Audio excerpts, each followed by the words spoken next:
Okay, let's see what exam 72 analytical reasoning presented us with. Again, the big picture is we're being tested on our ability to organize and manage information, and we're going to apply IRACT. And specifically in analytical, it's really about developing the rule or the law. Okay, so you open your test, your attorneys, you're going to briefly assess what you're presented with, and then you're going to decide in what order you wish to take it. I look at questions 1 through 6, and I see reference to shortest and longest, so that's ordering. I see reports of a nature, general or local, and so I see I'm going to be asked to order, and I'm going to be asked to assign or attribute. Looks fine. Second hypothetical, questions 7 through 12, and it is straight ordering. You look at that and you say, you're showing 5 houses. The houses are not different colors or in different locations. That looks comforting. Third hypothetical, I have artifacts, and they're going to originate in some place, and that appears to be just to decide where they originate from, and so that's going to be assignment or attribution, and no ordering. So we're 3 for 3. Last hypothetical. And here I'm looking at something that I have employees in a work week, so certainly it's order driven for sure, but then I notice these 3 constraints, and it would cause me to hesitate. So again, I'm not going to get into the merits of it just now. I'm comfortable that in approaching this exam, I'm going to do the first 3 hypotheticals, and then I'm going to worry about the 4th one. Okay. So let's take a look at questions 1 through 6, and let's see if first we're going to need to organize, and then we're going to need to manage. Remember, some will lend themselves to greater organization, and some will require greater management. So let's see what organization we can get here. We've got our radio stations, and they have 5 reports. There are 2 that are of general interest, and those 2 are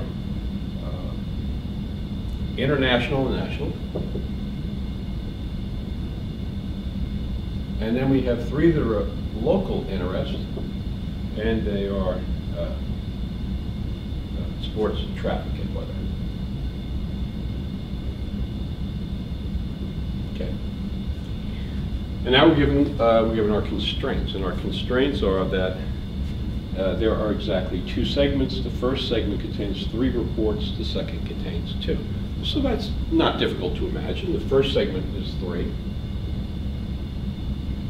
The second is 2.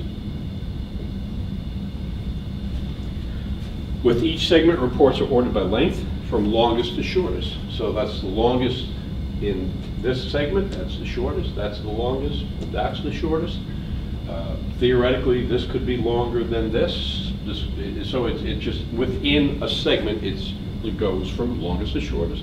Each segment contains at least 1 local report. Okay, so up here there's a min of 1 local. 1 local.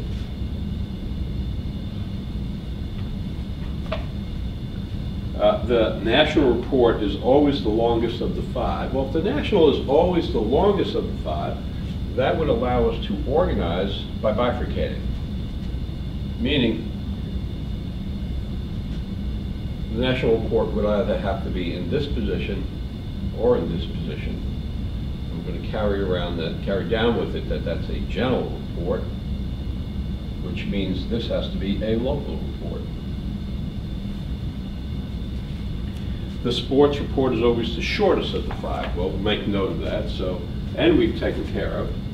Sports is now limited, and sports is the shortest of the 5.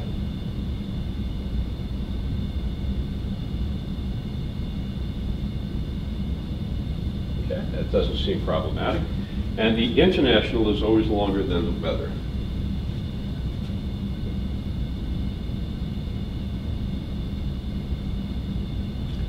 So, sports is local, international is general, weather is local. So we have constraints on I and W, but we have no constraints on T other than that it is local. So what other organization can we do here? Not a ton, and this doesn't seem particularly complicated. If you want to represent S, well, as the shortest, if you want to put it here, S would have to go either here, or here, or here, or here. Okay.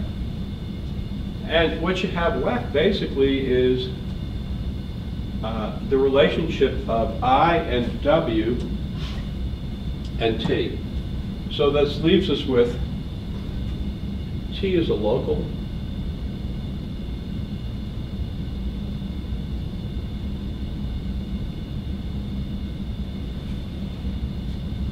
And we're done. Might want to erase this because we have this here.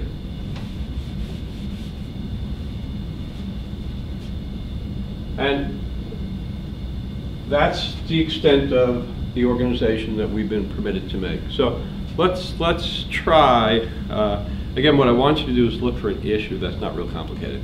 So I'm looking for a concrete piece of information and something that must be true, or just ask me what must be true or what must be false. And so number 2 would come to mind. So number 2 is where I would start. And the reason is, it says if the traffic report is last in the first segment, which one of the following must be true? Well, if the traffic report is last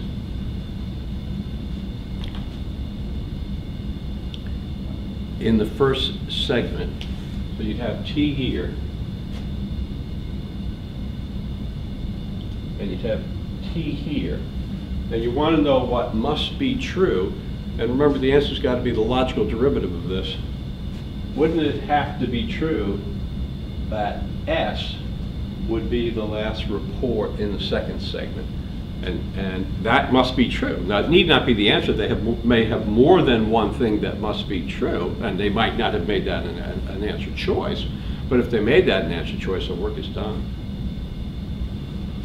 And sure enough, and E says the sports report is the last report in the second segment. That must be true, and that affirms our law. So what we just did is we built the law. We're now applying the issues to the law. The analysis here is really very slight, because in analytical you're being rewarded for investing your time in building the law. And if your law is half-assed, then there's nothing to apply your issue to. So let's move on to the second hypothetical.